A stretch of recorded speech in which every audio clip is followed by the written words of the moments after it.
this week's edition of the Carlos Brown Show, heard exclusively right here on the Open Mic Broadcast Network and Spreaker.com. You know what time it is. Kick it, Dr. Prince.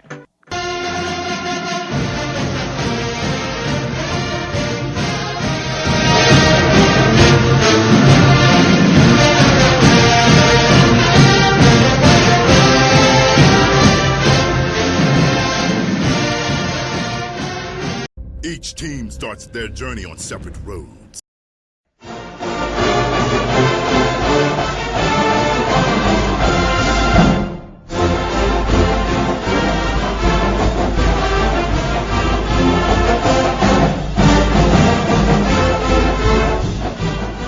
A pleasant good morning to everyone, and welcome to this week's edition of the Carlos Brown Show, heard exclusively right here on the Open Mic Broadcast Network and Spreaker.com. You know what time it is? It's a huge matchup. Today's football game between Southern University and Prairie View and them Panthers. Quite simply, it is just a game for the winner to have a nice cushion. Some would say, hey, the winner of this game pretty much is going to represent the West. I don't want to get that far ahead, but it is a huge matchup indeed. A lot of sidebars to this game, intangibles. We'll go through all of it. Southern University hosting Prairie View and the Panthers. Quite simply, it's the game of the week in the Southwestern Athletic Conference. Let me tell you the guest menu coming up on today's show. Charles Porter of the Prairie View A&M Radio Network. He's scheduled to join me within hour number one. Then we'll get the Southern perspective. He is the writer, consultant for Southern University Sports. Jim Kleinpeter will get his perspective on this Southern University and Prairie View matchup. That will take care of hour number one. And hour number two, Charles Edmond of the Alcorn State Radio Network and a SWAC football report. He'll join me. And then following Charles Edmond will be Edmond and BJ Jones. It's HBCU Game Day.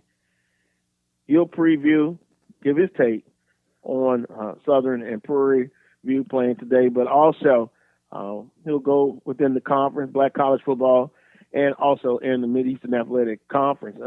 One particular matchup I'm interested in getting his perspective on, that's FAMU and South Carolina State. Here's what's trending on today's Carlos Brown Show. Cricket Wireless named the title sponsor of the Southwest Athletic Conference Football Championship game. SWAC announces its 2019-20 ESPN basketball schedule. And then also Southwest Athletic Conference announces the 2019 Hall of Fame class. That's what's trending on today's show. Let me introduce Dr. Brother Michael Prince, who is a PVAM or PV, Prairie View A&M University alum, graduate, all of those attributes. He's fired up. He's pumped up. We'll get his quick take on this football game today at a little bit after 6 p.m. at A.W. Mumford Stadium in the city where I'm at, Baton Rouge, Louisiana, state capital, Louisiana. Good morning, Brother Prince. Good morning, brother. Let's get it on. I was hoping that maybe we both could be in the same stadium and leading our perspective. Man, you know what? I had a late night. It was homecoming for one of our local high schools that I happened to be the school board on. So I had to be in attendance for that. And we broadcast that game last night. And I'm still itching to want to get down there, but I got so many things, so many irons in the fire. By the time I get there, the traffic going to be so crazy, and I'd be frustrated. So I'm going to, as I say, lend an ear to hear tonight's great matchup. Yeah, that indeed. Now, one request that I'm going to make, I don't know, with me, if I'm listening or watching, I try to keep a little bit of a space around me clear. So I won't throw anything. I won't knock anything over. But I don't think you're that type of guy. You're cool, calm, and collect. But me, I'm going to raise hell. Well, I have what that internal burn. In baseball, you were taught to control your emotions and don't keep your poker face on. So I'll be astute, paying detailed attention, and be having that fire burning on the inside. But trust me, once the mic is opened up, everything in you has got to come out. Well, I understand. I understand. Both of these teams come off of bye weeks. A lot of people are trying to kind of put it in a perspective of it was like last year, and I'm not going to be mentioning last year too much. Oh, you only mentioned it 56 times throughout the rest of the year, so why are you going to stop today? Well, today is different because you don't want to be looking back. Now, I can understand the Prairie View and fans and alum and coaching staff, although they may say publicly that they're not, because I've got a quote, but they're going to remember last year. But where I want to start today is this kickoff, of course, is at 6 p.m. A.W. Mumford Stadium. Panthers 2-3, 2-1 in the Southwestern Athletic Conference. Remember that throughout the show. 2-1 in conference play. You'll see where this is a big matchup. Prairie View, they're coming off a 42-36 victory over Grambling State in the State Fair Classic. While a couple of weeks ago, Southern handled Arkansas Pine Bluff. Now, if you remember that game, even before the show, I basically called out Southern for being underachievers, and I still stand by that. But I predicted a victory for Southern University, albeit I said it was going to be close. Well, they handled Arkansas Pine Bluff. And you remember coming in that game, Pine Bluff had really shocked a lot of people so far in the season. I mean, they were scoring a lot of points. And so you can't really make a comparison, Prairie View and them Arkansas Pine Bluff, because both teams are explosive offensively, but Prairie View and them are much more explosive team. But the point is, you went on the road and you took care of business. Now, with this series, I know it's last 10 games, 5 games apiece, although Prairie View and them has dropped 3 straight contests to Southern, including, last year. And that was the lowest scoring output by the Panthers in a single game under Coach Eric Dooley. Well, you can't get no lower than 0, man. No, it's no -1, -2 like on a graph. You could go that way, but that's it, 0. But here's what Coach Dooley said, and here's the mindset. Last year was last year, and we're focused on what's ahead of us right now. We know we're going to face a good team at their home stadium, so we're preparing for these guys that have been watching tape to see what they bring into the table. Hogwash. So, okay, well, that's for you to say. That's probably what he's thinking. That's what he says publicly, but internally, he's an assassin. Man, look, let me put it like this, brother. If you have any ounce of competitor in you, and someone comes into your home and literally manhandle you 38-0, and you hold your premier back to 17 yards rushing total for the day, all right, like I stated, sell that to someone who's buying. I'm not buying that. You're fired up. I don't think most people are, but I think that's what you have to say to be politically correct. He has to say that, but that's why I say it internally. That doesn't fool me at one bit. I know, and he's back in Baton Rouge too. Right? Oh, yeah. No. That's what he had to say. You believe he had to say that? I mean, that's what they do. Well, couldn't you be just? We don't say that's a revenge game, but in that locker room, nobody knows what's but I'm just saying, just to be at least remotely honest. Yes, last year was very disappointing to us, and we want to get a chance to get back and right a wrong. Is that being too harsh? No. Okay. I'm just going back to the point. I expect a head coach to say that. It's not that it's never been said, but here's Coach Carlos Brown coming to the mic. What do you think about last year's game? We sucked. Well, you don't want to say that. And you don't want to say that. And take care of business. You don't want to say that. You would say, now, here's Coach Prince's version. Well, what do you think about last year? Well, last year's game, we're going to learn a lot from it. There were a lot of things we did not execute on. We're looking for an opportunity to right our wrong in today's matchup. We can't bring last year's game with us, but we can bring some of the cause and effects on why we didn't execute and come out with a better expected performance. Boom. I'll clap on that. But I expected him, what he said, that's what they normally say. But again, inside that locker room, he's going to have them fired up, and they're going to be ready to play. 18 to 21-year-old student athletes, they're going to be fired up. They're going to be fired up. Because you know what? They're going to be fired up. We are in our 50s, and we're fired up. Like it. Yeah, we're fired up. We were so fired up, you didn't even take none of my calls or texts this week. Well, you know how that goes. I'm in game mode that Monday. Folks, this man didn't even respond. We can be friends afterwards. This man didn't even respond to me, ladies and gentlemen. I felt like mode 3. Everybody ain't your friend. Well, you're lucky if you were a JSU person. It would have been worse. Because everybody knows how I feel about Jackson State when you're playing, no matter what it is. FAMU, probably second on that list. Grambling State, it is what it is. It's the Bayou Classic, but their fans they're nice. At least. Who do you think has the nicest fans? And who has the most rude fans? Oh, that's hard to say.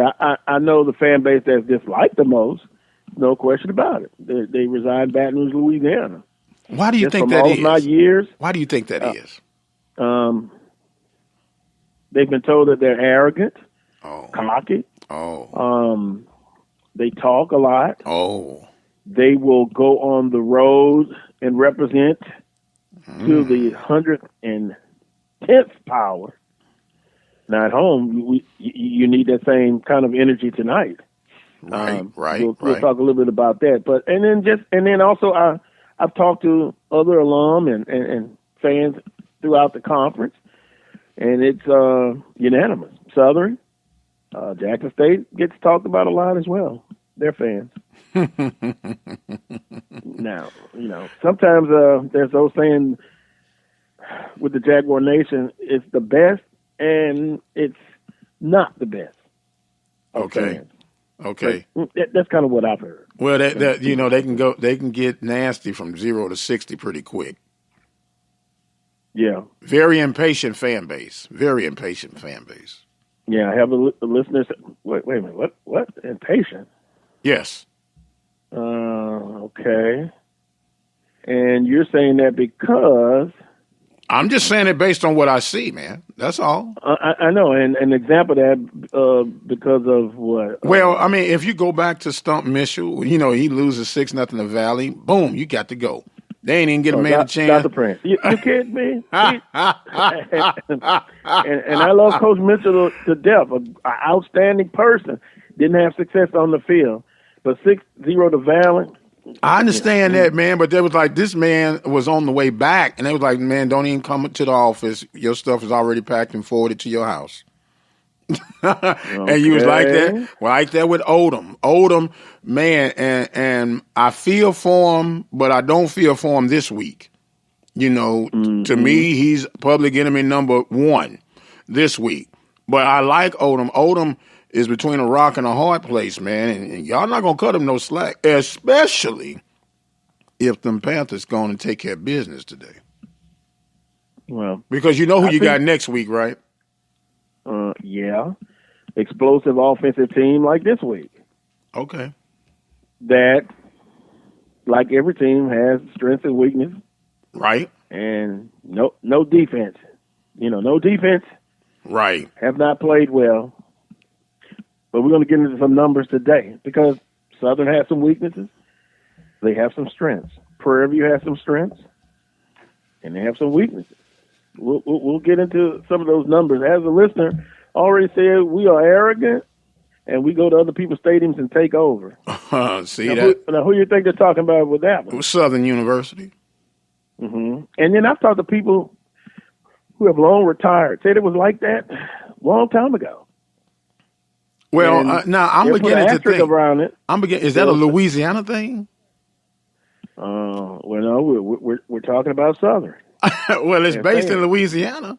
So is that a Louisiana? Yeah. So is that a Louisiana thing or is that a Southern thing? I'm going to say it was what we're talking about, Southern fans. Okay. Now, if someone wants to make it more than that, there's an opportunity that we perhaps can discuss that at a later date. Yes, sir. That's all I'm going to say about that. Yes, sir. One. Yes, sir. No argument out of me. But, okay. Before we get to our first guest, scouting the opposition a little bit. Well, before we do that, here's some notes. Southern University under Odoms, 11-2 after a bye week. I'd like to know who those two losses were to. 12-1 in the last 13 games at home. That one loss, I do know, that loss was to Alcorn State last year. Since the new synthetic turf, we call it new, but 13 games on that turf, 12-1. Interesting. Very. Impressive, too. Impressive. Yeah, very impressive. Hopefully they can add on to that. Hopefully we can say 12-2 after Saturday. 11-3 sounds better. Yeah, I understand. But it is going to be a very, very interesting matchup. Southern has struggled in limiting yardage through the air. I think they're second to last against the pass. However, the Jaguars are one of the top ball hawking units in the conference. They're tied for the league in interceptions with 8. Devon Ben, 322 yards. Southern boasts the third-ranked rushing attack in the conference, just behind PV. Yes. The Jaguars are averaging 203 yards per game. Skelton, who had a coming-out part of sorts last year, leads the team in passing 525. And my first little key right now, I'm going to stop right here. Southern is going up against a juggernaut offensively. Everyone knows this, unless you've been somewhere on a desert island in paradise somewhere. But I think the best defense for Southern today is going to be their offense. Ball control, running the football, and keeping or limiting the touches of Prairie View A&M offensively. Now, that's going to be a tall task. I understand that. But Southern's best defense, and which, by the way, they're outstanding against the run. Southern University's run defense. Always have been for the most part. Well, for the most part, man. I'm not talking about a game or two. Most part this year? Well, I'm just talking about historically. Okay. Under Odoms. Let me put stress under Odoms. Well, let me make a note right now. 400 yards against Alcorn. Alcorn had that rushing. That was under Coach Odoms. And that in itself is enough to that's one game. Get a public. That's one game. Well, they've done it more than one time. 400 yards. Even if you go to the championship game, it wasn't 400, but this was their whole thing in the offseason, to improve against the run. And they've done that so far. Southern fields the top-ranked rushing defense in the conference, having allowed 104 yards per game and limiting foes to 2.9 yards per rush. That will be tested tonight. Yes, sir. Indeed. With DeWanna Tucker. But you also want to just have a good outing against the run. And then to me, that forces Prairie View to go more with attack. Because if you look at Prairie View, it's very balanced. And that's what I love offensively. But that has been of recent. because the cry at PV Nation was, you're not using Tucker enough. You're not using Tucker enough. Tucker was, I think the first 3 games, he had a combined 22 touches in 3 games. And these last 2, he had 22 and 26 touches. So as Tucker has gotten more involved, especially in the run attack, you could see the balance come to fruition now for the Panthers.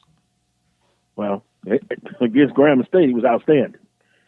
This we do know. Yes, sir. Yes, sir. But I'm a person who loves balance. If you can do both, and another key is going to be which defense can make the other offense be one-dimensional. Right. But you spoke about the balance, and I believe PV's offense is going to have to come to the aid of their defense tonight as well. We know that Dooley is on record for saying that he wants to have basketball on a football field, but there is an element in basketball that's called a half-court game, and he can still line up quick, and he doesn't have to fire off right away, eat up some of that play clock, and help his defense get some win and keep the ball moving and scoring points to add the pressure to Southern. Because that way, if you force Southern to have to throw, I think they're more vulnerable that way. That's just my opinion. Yeah, I can see that. Because based on what has happened so far this season, the passing yardage is not there like it should be. Right. So you force that hand. You force that hand if you're PV. Well, and then it goes back to which side forces the other side to be one-dimensional. Then you're looking at Prairie View trying to force Southern to pass to win it. Is that what I'm hearing? That's what I'm. If I'm the defensive coordinator, that's what I'm going to be angling for. I want to do everything I can to force the hand to where you have to be able to rely on Skelton throwing the ball. That's one of the keys, I think. But you have to get that from the offensive side of the ball, because if you're scoring in 35 in less than 2 minutes, you're not giving your defense the aid that they need, because now you're putting them back on there for an opportunity to get worn down. Yeah. Boy, a listener says Southern is our second. Let me see if I'm reading this right. Unbelievable. SU is our second home. Mr. Alcorn himself. Okay. Yeah, I understand. And we're analyzing, we're giving our thoughts and perspective, but it's going to come down to the game plans. Who can execute their game plan? Who can make adjustments if it's not going the way that they planned it to do? And sometimes you can't wait to halftime. Absolutely. Of course. Making adjustments at halftime is important. But, boy. Now, that's why I would give the edge to Southern, because Odom has proven that he can and will make the necessary adjustments during the course of a game. Dooley is a bit more stubborn at times. What do you think about that, folks? The statement that Michael Prince just made. Need I repeat it? Oh, if you want to. Well, I'm just saying that between Dooley and Odoms has shown that he is willing to adjust a little bit more during the course of the game versus Dooley. Dooley will be to the point, y'all just got to make it work. Y'all got to make it work. And then Dooley would say, what adjustments do we need to make? And go from there.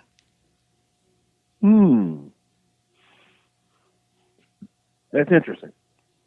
Southern ranked 9th in the league in passing defense, while Jalen Morton, directing the SWAC's third-ranked passing offense, the Panthers may be able to exploit some things against the Jaguar secondary. So the front seven for Southern University has to have a monster game tonight. They're going to be asked to have gap control. They're going to be asked to apply pressure.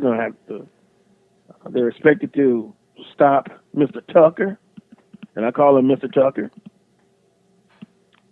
And the back end, the secondary, they've improved, but tonight you expect their best performance. But to help them, it's got to start up front, that front seven. It's going to be some interesting matchups.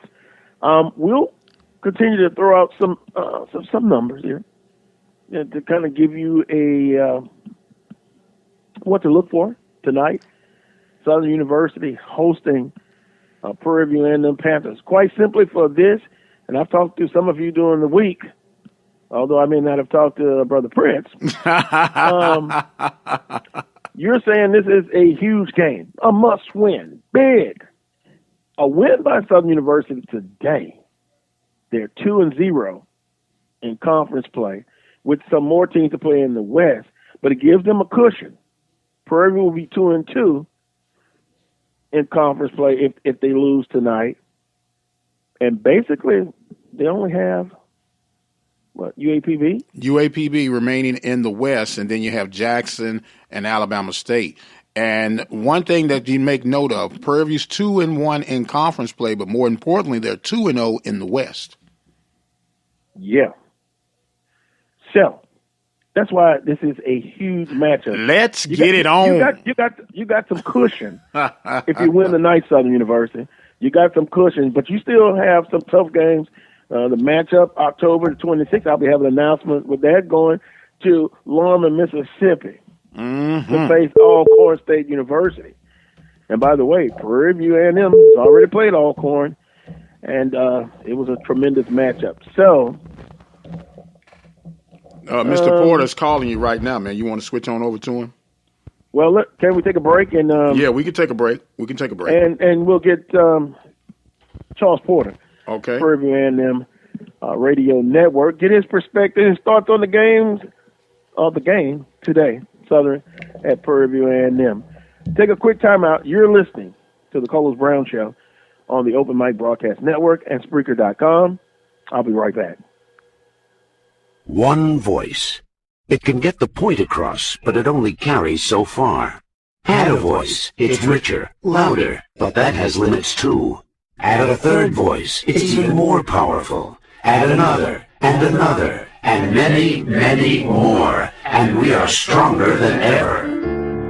That's the power of a community coalition. They help community groups, faith groups, civic organizations, PTAs, employers, and many others in your community organize their resources and focus them where they're needed most, like fighting to keep kids away from drugs. Ask a group that you belong to if they should belong to a community coalition. It's easy to get involved. Visit helpyourcommunity.org and they'll tell you exactly how your group can help. That's helpyourcommunity.org, because you get more when we get together. Brought to you by the Office of National Drug Control Policy and the Ad Council. One voice. It can get the point across, but it... I present to you 3 of the fiercest subjects ever assembled in the cage of doom. First, the brain-wrenching behemoth, Algebra 2, weighing in at a mind-boggling 800 pounds. Foreign languages! The multilingual international sensation capable of tossing you clear across the Atlantic. And finally, biology. More ferocious than formaldehyde, she'll dissect you 1 chromosome at a time. Who among you will step up to their challenge? Yeah, I'll do it. Me too. I'm in. Sign me up. Take on the tough classes now. You need them to prepare for college. Find out which classes you need at knowhowtogo.org. Brought to you by the American Council on Education, Lumina Foundation for Education, and the Ad Council.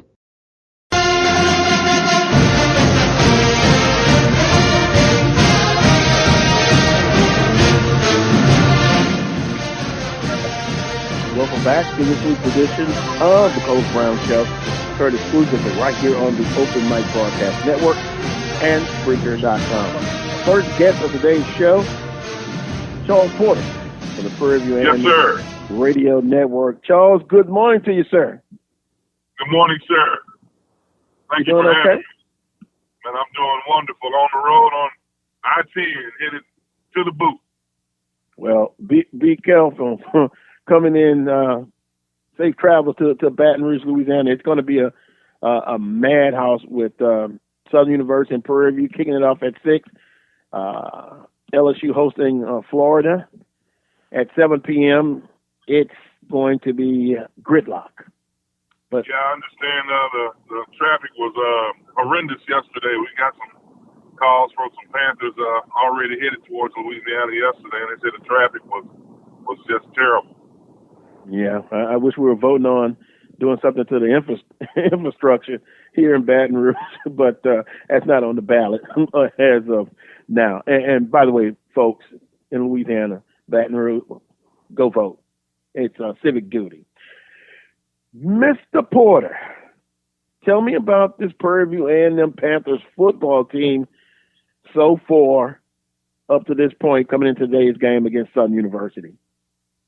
You know, I think we've got a great football team.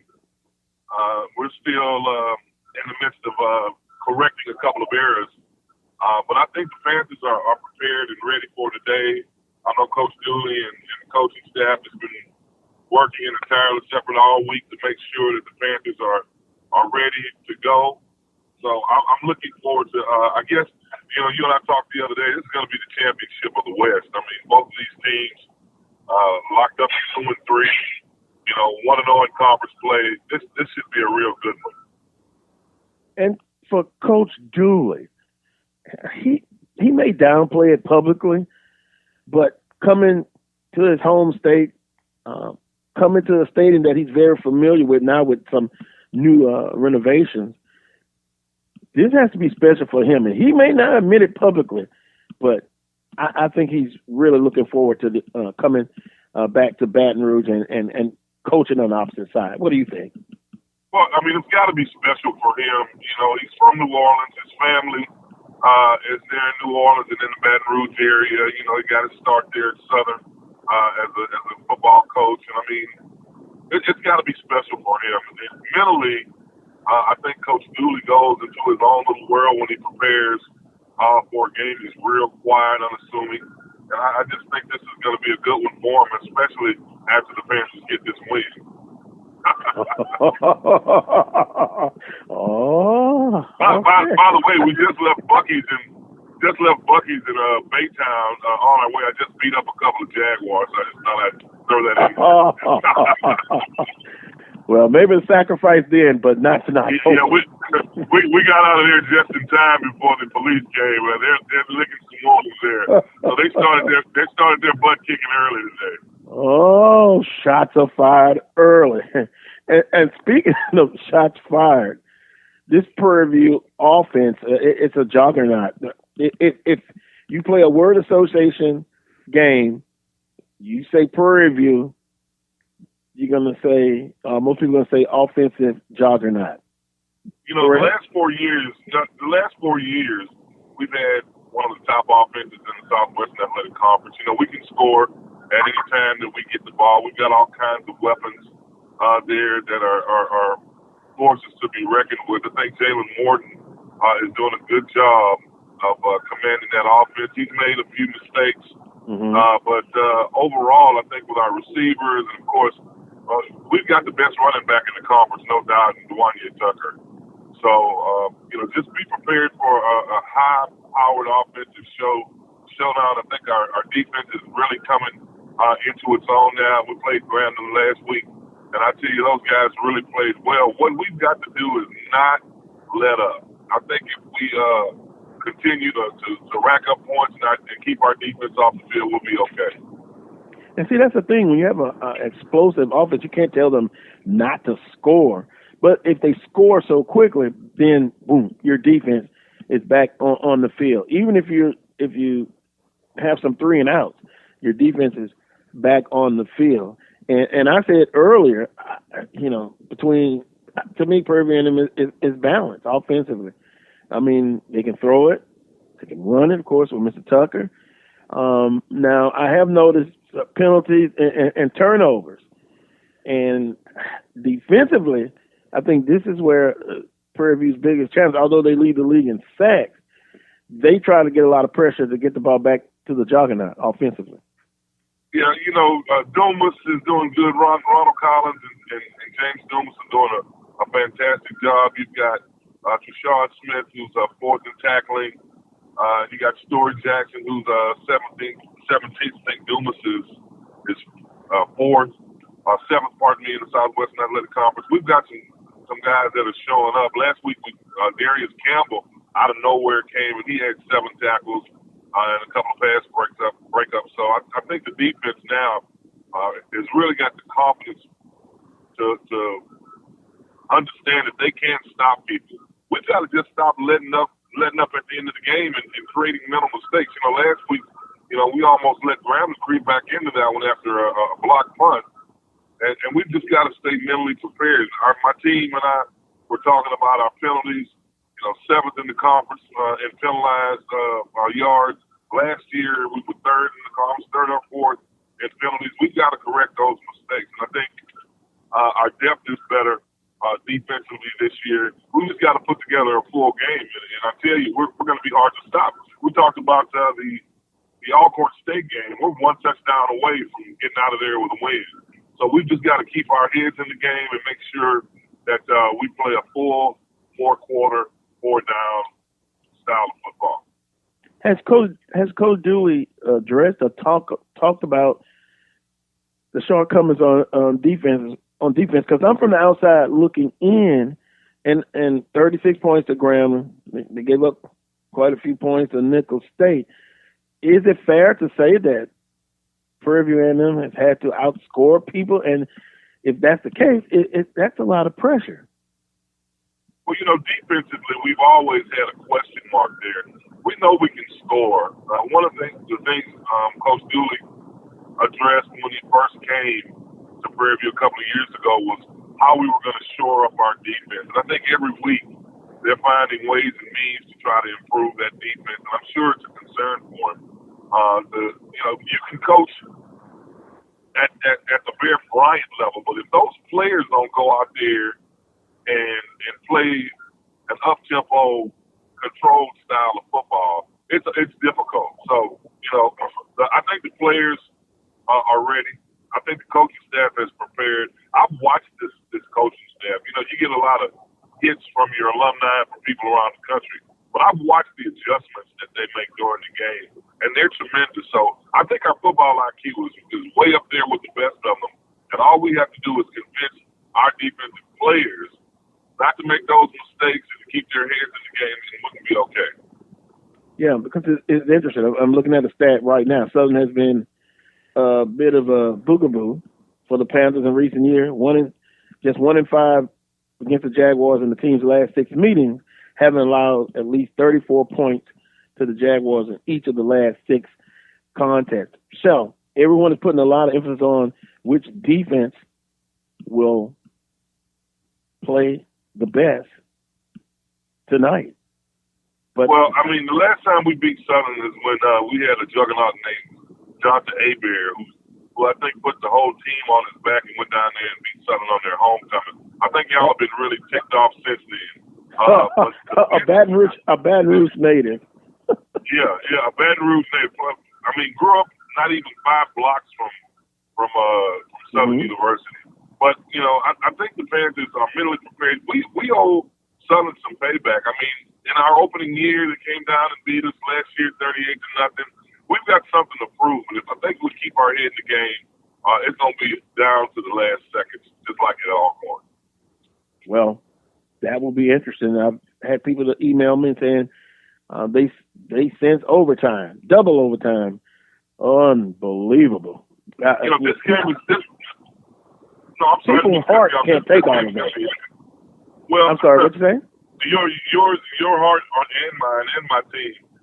This is going to be an epic game. I think this is going to be one of the premier games of the year in the Southwestern Athletic Conference. It's going to be on ESPN.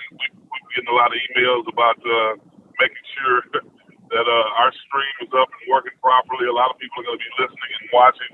And I think this is going to be one of those history book games for the Southwestern Athletic Conference. Well, everyone is hoping that is the case. Last but not least, keys for Prairie View. If they do they will win the ball game. Well, if we can control the ball, and when I say control the ball, I'm talking about time. We can control the time, not make mental mistakes, don't commit any turnovers, I think we'll be fine. Clock management is going to be key in this game. And if we can manage our clock properly and most of all, cut down on the turnovers, I think this is going to be one of the better ones ever. Wow. Well, safe travels, Charles. Appreciate the time on the show coming on, and have a great broadcast, and I'll come see you before your broadcast. All right. Yeah, we'll be there. Come on and join our show. We'll be happy to have you. I've got to pull over and get some of this Jaguar blood off my truck after beating those guys up over there. And we'll try to get there safely. I just want to leave with one thing. You know, all of the fans that are listening, you know, Southwestern Athletic Conference is definitely on the rise. I think we've got a great commissioner in Charles McClellan. He's going to take the Southwestern Athletic Conference to the next level. You know, Eddie Robinson said it in one of our SWAC tours. I was fortunate enough back in the day to go on the SWAC tour, and we were down in Grambling, and he told us all, do it for the conference. Do it for the Southwestern Athletic Conference, and keep it great where champions are built. Well said. It should be a cat fight, to say the least, starting at 6 p.m. tonight. Prairie View and Panthers at the Southern University Jaguars. Thanks for the time, Charles, and make sure you get all that blood off you. I am, and I'm also following a big old truck of Kleenex tissues because there's going to be some tears in Jaguar land after the Panthers leave. I know I'm definitely going to come see you tonight. Thanks a lot, my man. Thanks a lot, man. Thanks for having me. God bless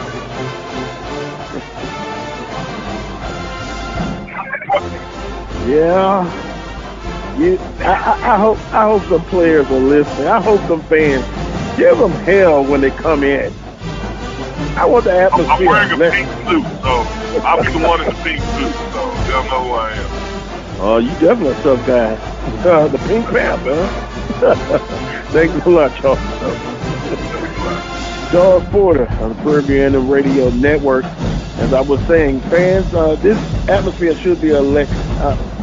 It may not be 28,500, but if it's 20, 18, 17,000 in there, let's make some noise. Let's give it the old-time religion, how it used to be. It was loud. It was intimidating. Porter was slashing some hash around there, wasn't he? Well, yeah, that's good to slash some hands, but guess what? He's doing it traveling on the road. I just say, get some hands when you come into the stadium. Now, that's when I'll be more impressed with Tough Talk. I know that's right. I know that's right. He's a good guy, but give him hell. I'm going to go see him ASAP when I get to the stadium. I know he's a tall guy. I know he's a big guy. Yeah, he's about 6'3", 6'4", man. Yeah, and I'm all of 5'10". That's all right. Get inside.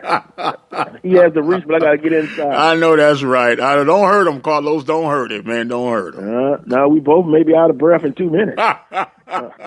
But anyway, going to take a time out. When we come back, Jim Kleinpeter get his perspective on this huge matchup at a little bit after 6 p.m.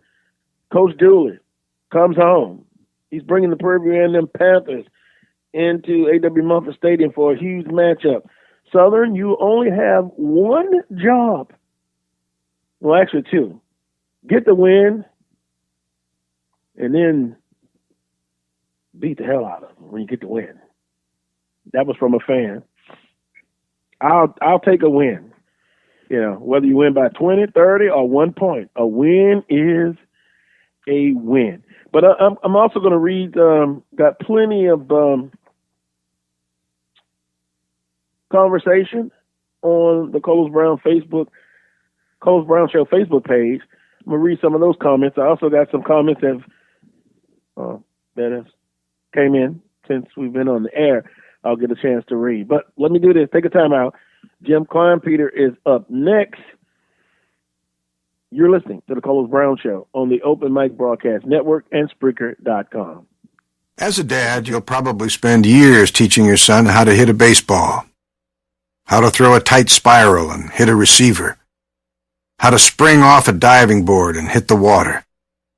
how to hit a 1-wood and a 9-iron, how to hit the bullseye, how to hit the strike zone, hit a jump shot, hit the open man, hit the hockey net, and maybe the most challenging of all, how to hit the books. But the question is this: how much time will you spend teaching him what not to hit? Teach your son early and often that all violence against women is wrong. For tips on what to say, visit endabuse.org. Brought to you by the Family Violence Prevention Fund, the Waite Institute for Violence Prevention, the Ad Council, and this station. If you could do one thing to make an impact on the things that matter to your family, your community, and your country, wouldn't you do it? That's what voting is all about. An easy way to make a difference. Register, learn about the issues and candidates, and vote this November. Your vote helps shape the future of America. Visit www.vote411.org to get started. This is a public service announcement from Open Mic Broadcast Network.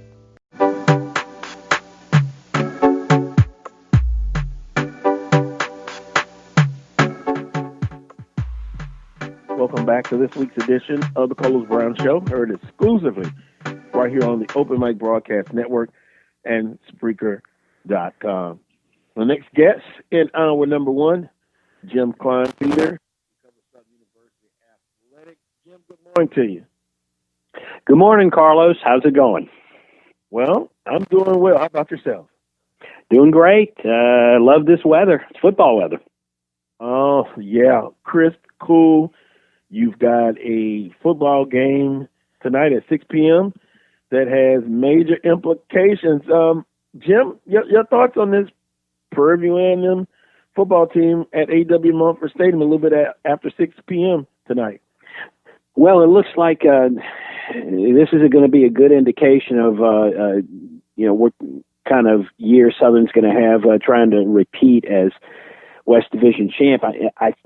Prairie View right now is looking like the biggest threat to them, and they're 2-1 in conference, but they can they can even things up and actually have a full game lead on Southern with a win tonight. So this is a game Southern's got to they got to maintain what they started at Pine Bluff. It looked like they brought it all together, and Dawson Odom's always happy to have that off week to get his team healthy. So I think he likes what he sees, and Prairie View was where Southern, kind of turned it around last year. So that's probably, they'd like to see a repeat of that, I'm sure. Yeah, and did Coach Odom talk a lot about the bye week at his press conference this week? Jaguars, 11-2 after bye week under Coach Odom's? Yeah, he talked about that, and he said it's no real magic. There's no magic behind it. Probably a lot of teams have had pretty good records after a bye week, but 11-2, and he's doing something right. He just said it's a matter of getting you guys healthy. You get a little extra time to plan. Maybe you come up with something, that your opponent doesn't see. But in this case, I don't know how much of an advantage it's going to be because Prairie View had a week off. I'm sure, like Southern, they have some bumps and bruises. They're going to get healed up. They're going to get their, some mental refreshment there. And but Southern's at home. Should feel comfortable. This should be a good setting for him, and I think Southern's a little bit better balanced team than Prairie View, which is probably doesn't have quite as strong a defense, and so Southern should be able to outscore them tonight. We're visiting with Jim Kleinpeter, contributing writer, covers Southern University athletics. Coach Odom's talked about getting healthy. He said, some old linemen got a chance. They had some bumps and bruises during the bye week. He talked about that. But my question to you is also, did he talk about the improvement of the offense and particularly Skelton coming off of that Arkansas Pine Bluff game, which I know he was at going back home, but it seemed like they got him in a rhythm early. with some of the passing schemes that they had. Has Coach Odoms talked about Skelton and his continued improvement during this bye week? He did, and he keeps hinting that Skelton is still learning how to prepare for games. You know, you feel like you go into a game and, at some point I'll get warmed up. No, you got to be warmed up when the game starts. You can't, play the first couple of plays to get warmed up. You got to be hot when you get in. And I think maybe they hadn't been satisfied with his preparation during game week. Now, I think they scaled things back a little bit against Pine Bluff. It looked like they were giving him some easy throws, some short throws. They want to attack downfield, and they came out in the first 4 games trying to do that. But I think if you throw some short stuff early in the game, give Skelton a chance to build his confidence, then you take some selected shots, deep shots downfield, and maybe you get lucky or you catch the other team napping, trying to come up on your short routes. So I think that's what, more than anything, they scaled him back a little bit. They gave him less to think about, and it looks like they're trying to get him to stay in the pocket. Sometimes I think he should take off and run, and he holds the ball, and then he ends up finding the right receiver. So you can't argue with the success they had in that last game.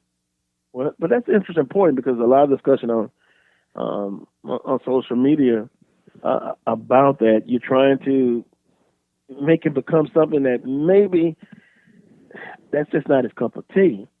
But an excellent point, because, I mean, if you look at the games he's played this year, you would think, like, run, and he's staying to the last minute, and then, a sack or a turnover. So scaling back some things, that's an interesting point. It seems to work against UAPB. Yeah, he's sometimes you want him to run. My thought is if he sees daylight on third down, take off and run. I mean, he's got a better chance. He might have as good a chance as running for a first down as he does completing a pass to get the necessary third down yardage. So those third down scrambles can really dishearten the defense. When you cover, you put pressure, and then he breaks free and he runs for it. It really, it helps your offense. And and Dawson Odoms knows how. Jim, are you there? It sounds like we may have lost Jim. There he's back. Okay. Jim, you there? Yeah, I'm here. Yeah, okay. They just need to make sure he goes through his progressions before he pulls it down and runs. Yeah, I can understand that. Visiting with Jim Kleinpeter, contributing writer, covers Southern University athletics. Now, everyone is up to this point has talked about Southern's defense. The front seven, they've done well. The back end of the defense, they've had their challenges, to say the least. But then your 2 starting cornerbacks, or what you projected to be your 2 starting cornerbacks, they're gone. They're not going to play this year. What did Coach Odoms talk about specifically about his defense and the challenge that they have this week?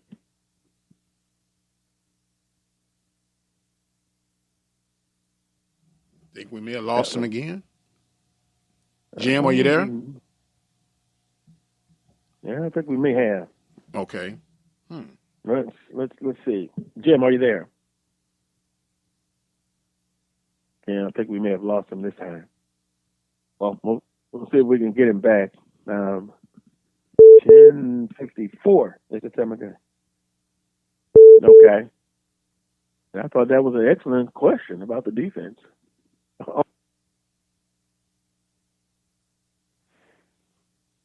Fine, Peter. Call got cut off. Yeah, I'm here. Okay. Well, welcome back, Jim. Were you able to hear my last question about the back end on the defense and the front seven?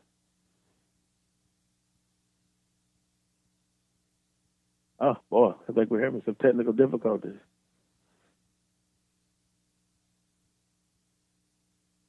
Wishful thinking.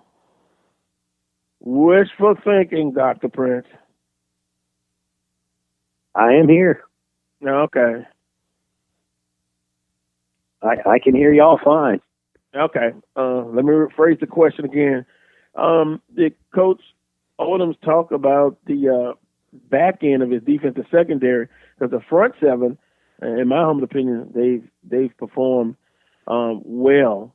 Did he talk about the special chances they're going to have this week against Prairie View A&M's offense? Yeah, he did talk about that. You know, per Tamari Smith into the start his transfer in place of O.J. Tucker. He had interceptions and it's going out in and out. Florida A&M. He said after the Florida A&M game, they challenged the secondary, but they did a much better job. They handled those balls. They took 2 interceptions, one in the end zone and one just short of the end zone against. Much better play. Yeah, you mentioned Tamaris Smith. Yes. Okay, transfer from University of Memphis, I believe, and insert him into the lineup. That has proved to be a good move, one would say. He's good one-on-one coverage, and he made a really nice interception. The ball away in the end zone on, where you lost, and you try to get it over the defensive back's head to where only the receiver can catch it. But he went up and he went up and got that ball. He had great position, as good a position as you can have on that play. And he went up high, took the ball down. And Jordan Eastland got one just like that. So, he said he challenged the coaching staff.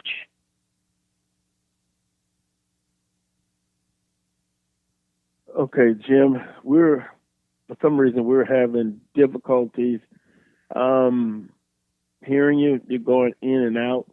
So what we'll do, we'll talk with you the next time. But we appreciate the time. Okay, Carlos. Sorry about that, but I don't know what it is, but I hear y'all fine. Now I hear you fine. I hear you fine. Your closing remarks again about Smith and Eastland in the secondary.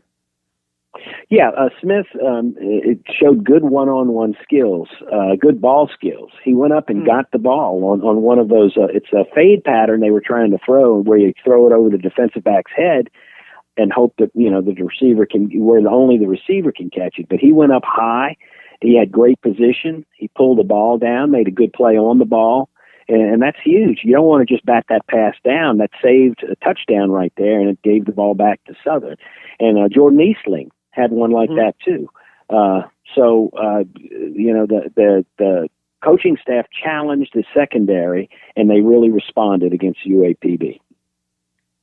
And what about the front seven? I know Cotton. It seems like, I don't know if he's starting, but he's playing a lot. But they're getting a good push and second in the conference against the run. So I think the front seven, I'm sure they say they can improve, but they have to be pleased at how they've performed so far this season. Yeah, they were going against a really good running back 2 weeks ago in Taylor Porter. And Cotton was starting at the beginning of the season, but I think C.J. Bryant is starting now. But Cotton's playing a lot. They're rotating, and that's good because that keeps fresh legs in the game. But DeCavian Champion, he's having a great year. He's really creating some havoc back there. He's forcing double teams, and that's opening things up for C.J. Bryant. And you look at Joe Davis. I mean, not too many Southern defenders are having a better year than him. He intercepted a pass just based on his instincts. He saw a play unfolding, and he moved to the right spot. He's provided a good pass rush. Jordan Lewis has been hurt the last couple of weeks. He's had an ankle injury, and Joe Davis has really picked up the slack. He's had 3 sacks in the last 2 weeks, in the last 2 games. Yeah, so defensively, They're happy with where they're at Southern University. Secondary, they've made adjustments. Now, if this game comes down to special teams, which we don't talk about a lot, improvement by both teams, I think both coaches would say that that's where they can still continue to get a lot better.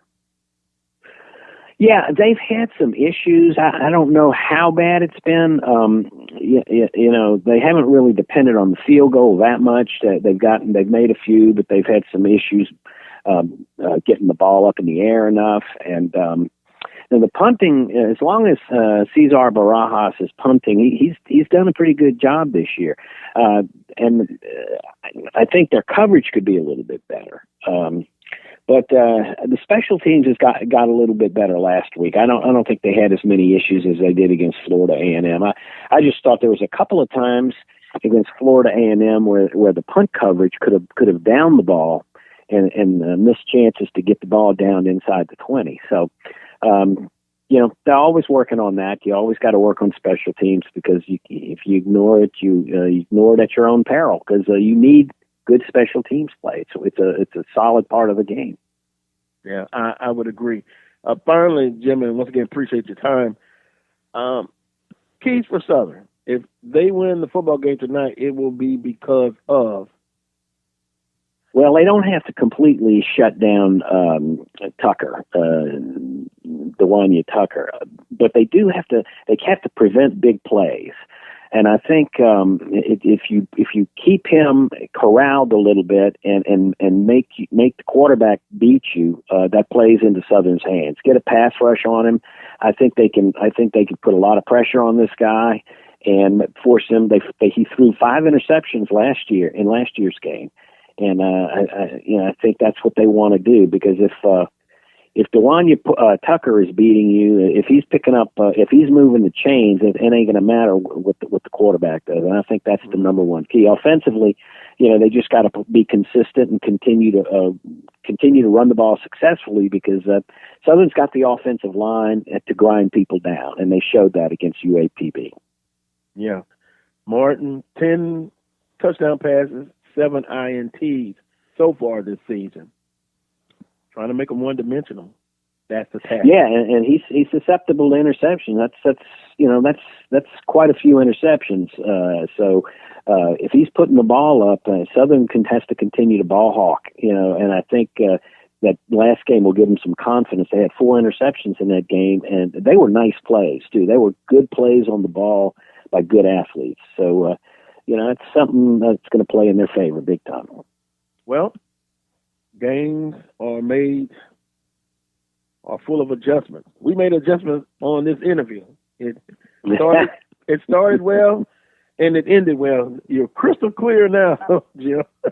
So that's a lesson. That's a lesson to the football players. Sometimes you have to make adjustments, and we appreciate your time. And I'll come chat with you before you get started with your job tonight. Sounds good, Carlos. Yeah, just come on and say hi. I sure will. Thanks a lot, Jim. Thank you. Bye. Jim Kleinpeter, contributing writer, covers Southern University athletics.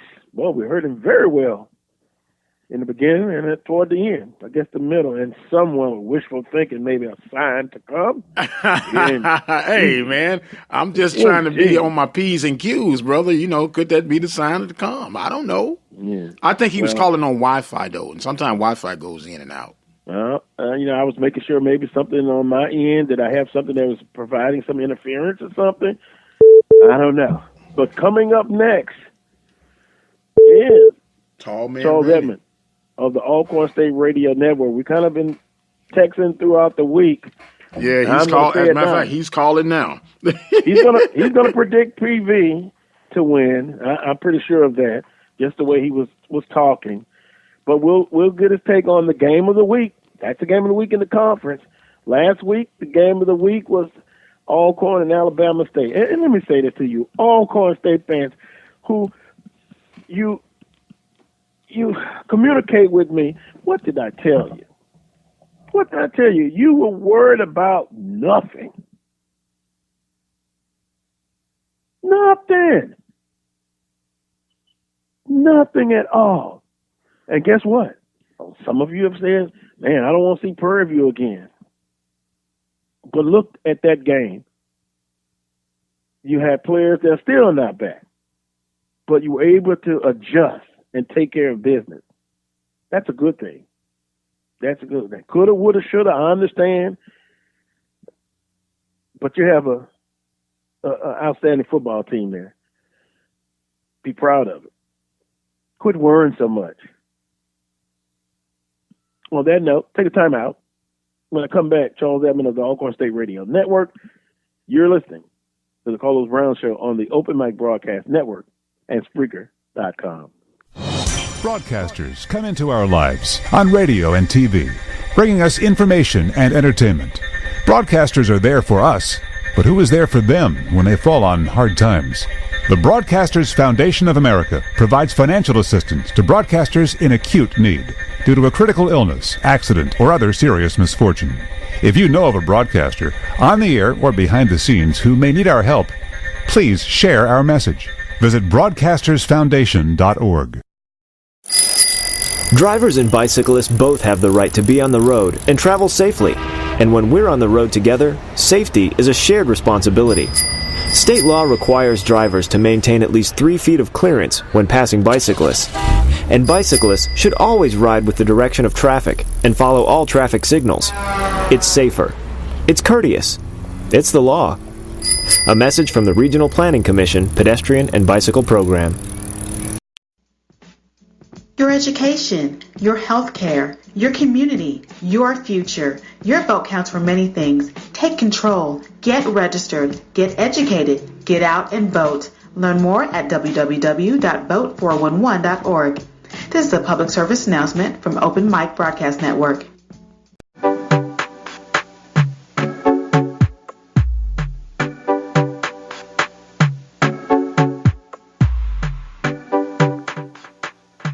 Welcome back to hour number 2, 7 minutes after 11 o'clock Central Standard Time, not Carlos Standard Time. Get it? Hour number 2, a SWAC football report with Charles Edmond of the Alcorn State Radio Network. Good morning to you, Charles. Good morning. Good morning. How you doing? I'm doing fine. Last week you participated in the game of the week in the conference. This week I'm going to participate in the game of the week in the conference, Southern University and Prairie View and them Panthers. It's going to be a big one. Yes, it will be. I mean, if you just look at the way the West is going right now, the way Prairie View's playing, Southern University obviously bounced back after some struggles offensively. It's going to be a challenge today, though, for the Jaguars. I'll say that.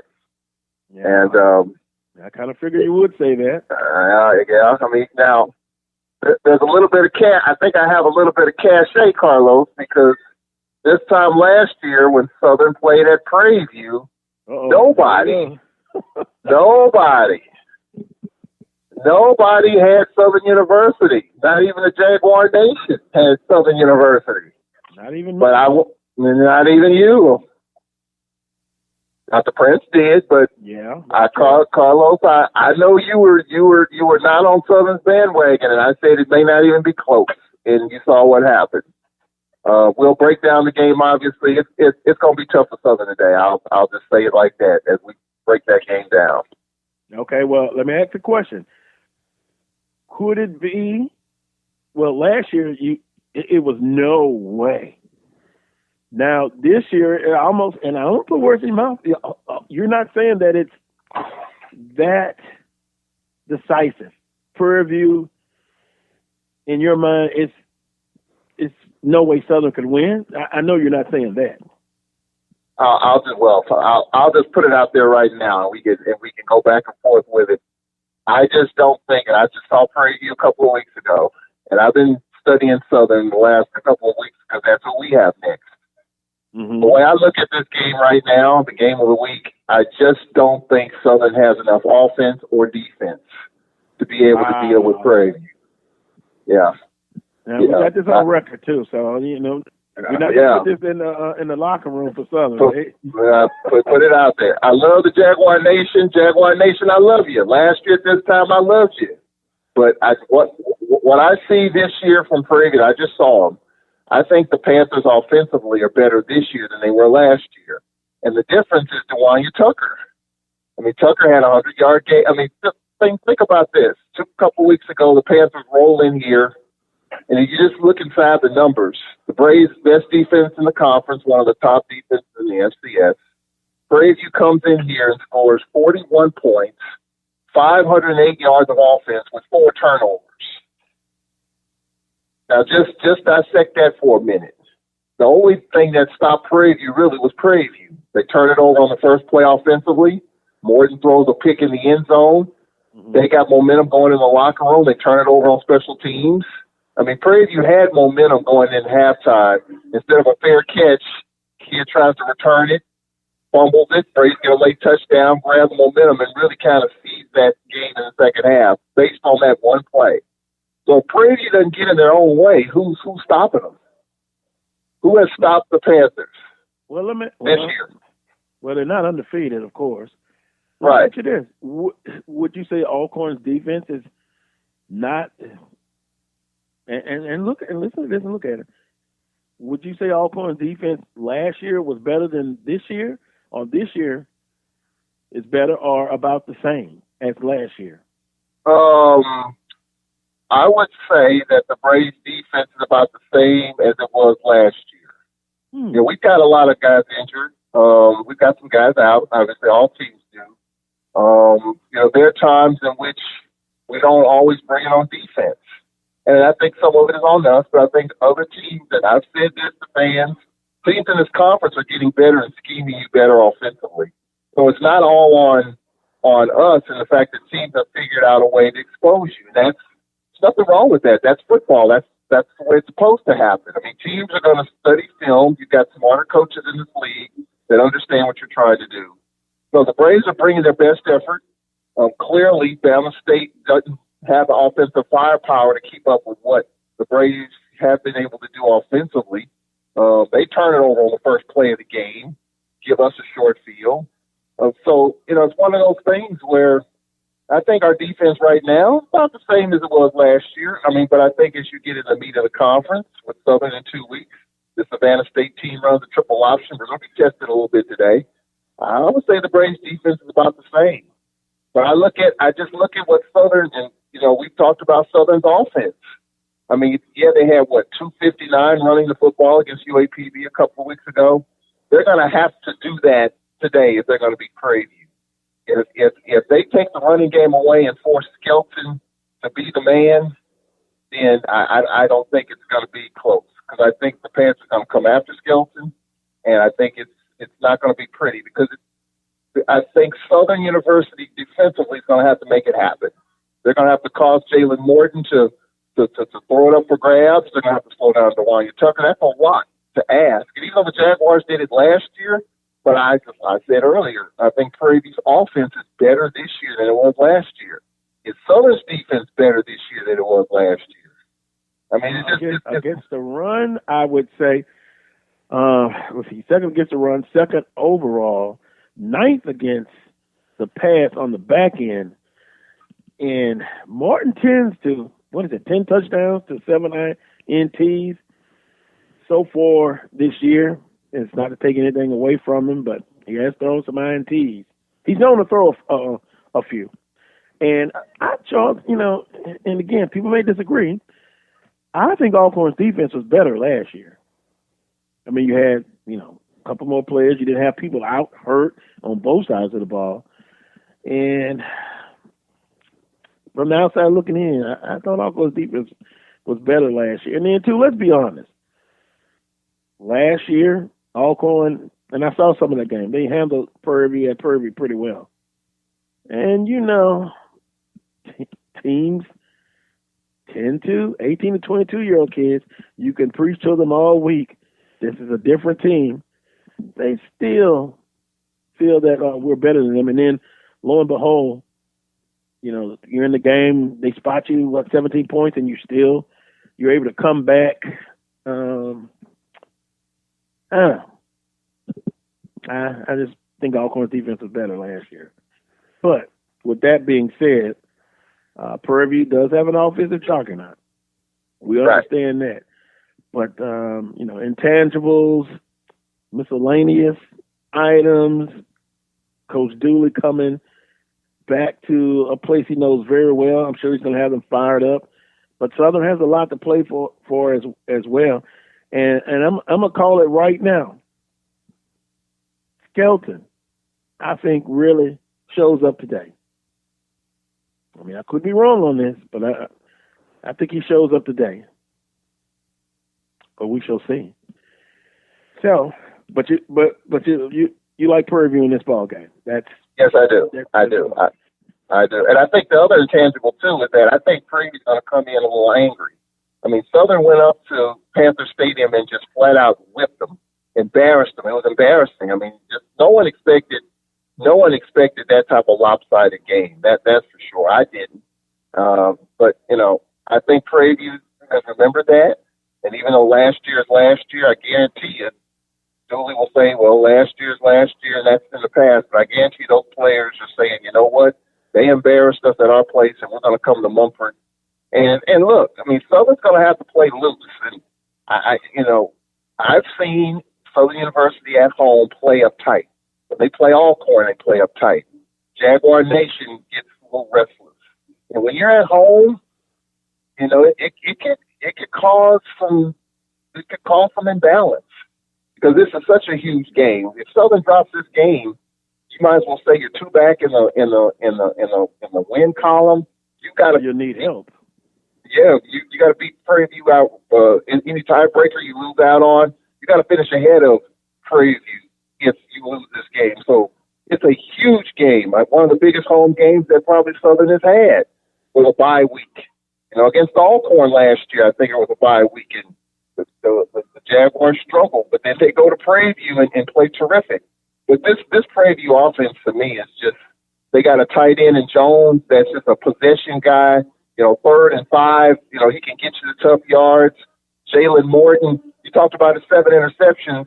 I know he threw 2 horrible interceptions, one in the back of the end zone. First play of the game, he threw a pick. So if you get Jalen Morton fidgety, you have a chance because he can put it up for grabs. But you talk about the trenches. I know you're a trenches type of guy. The Jaguar D-line's going to have to get after Morton and make him uncomfortable. If he stands tall in the pocket, patting the football like Tom Brady, he's going to pick the Jaguars apart, and he darn near did it to us a few weeks ago. And that's shocking that you guys didn't get more pressure. That's what I'm saying. I just think Alcorn defense was better last year. But Alcorn fans will correct me if I'm wrong. But it's just my opinion on that one. So we hear you loud and clear. I'm ready to play this game now. Sometimes it's 11-18. It is a huge matchup at stake for Southern University. If you're able to win this game tonight, you've got a nice cushion. And that's, you want the scenario to be like on the eastern side. Well, Alcorn, 3-0? Yep. Alabama A&M 1-1. Alabama State 1-1. Jackson State hasn't played technically a conference game, although we're going to talk about them quickly because it's Tiger JSU fans are not happy. When you talk about Southern fans can turn quick, Jackson State fans can turn quick in a hurry. Mississippi Valley 0-1. In the Western Division, Southern 1-0, Prairie View A&M 2-1, Pine Bluff 1-1, Grambling State 0-1, and Texas Southern 0-2.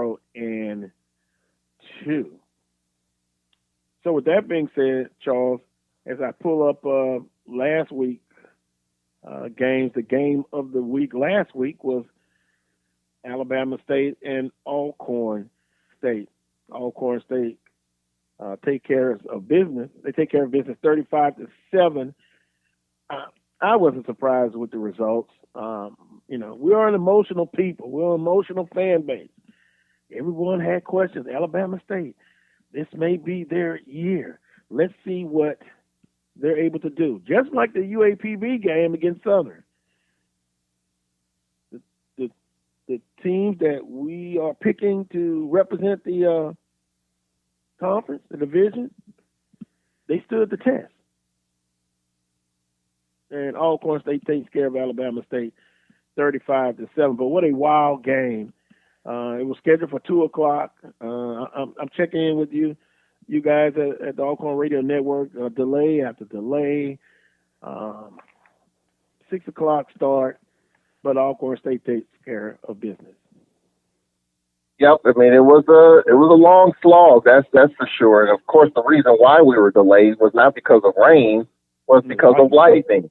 Yeah. And most schools now have these lightning detectors, and any lightning within a certain radius of the stadium, there's an automatic 30-minute delay, and any other lightning detections within that 30 minutes, you tack on 30 more minutes to it. So we had like 4 different delays. Come 4 o'clock, there was a meeting. It looked at the weather, started clearing up, and once you got the teams fed, which is kind of what the big issue was, because the teams were obviously hungry, and both teams ate. Obviously, Alcorn ate in Alabama State's cafeteria.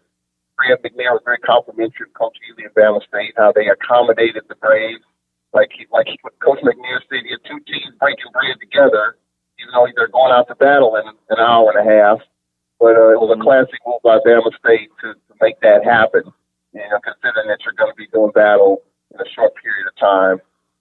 But the Braves were able to come out fast, and Coach McNair talked about the focus during that delay. And Coach Ely kind of said the opposite. He kind of felt like his team lost a little bit during that delay. So, I mean, obviously, you kind of saw that. You saw that in the game. I think it brings up another question, Carlos, for the conference to deal with as well. I mean, the game was supposed to be, normally we play Bama State at 5 o'clock. They pushed it back to 2. We had a 4-hour delay. I checked with the SWAC office, like the SEC, you can't kick it off after 9 o'clock. I think the SEC has a rule. LSU, I think, played a game a few years ago, which kickoff with the weather wasn't going to start till after 9, and they wound up canceling the game. I don't know if it was McNeese or whoever they played. I don't think that, it was McNeese. But I checked with the SWAC office during the delay and even the other day. As of right now, there's nothing on the books that would say that a game can't start after a certain time. So that's something that obviously, we talked to the commissioner about to see if there's something in place to combat that. Because if the game started at our normal time when we play them at 5, you got a 4-hour delay. You're talking about 9:30 kicking it off. Yeah. Is that too late? And so that's something that, and I'm definitely going to, ask the commissioner about when I get a chance to talk to him, because that's something going forward, with these, severe weather situations that we deal with here, something to definitely look at. Yeah, I think that's a good idea.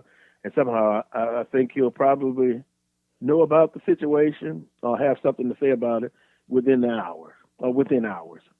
Yeah. So with that being said, I was going to say quickly, Carlos, just, credit the Braves for just getting it done.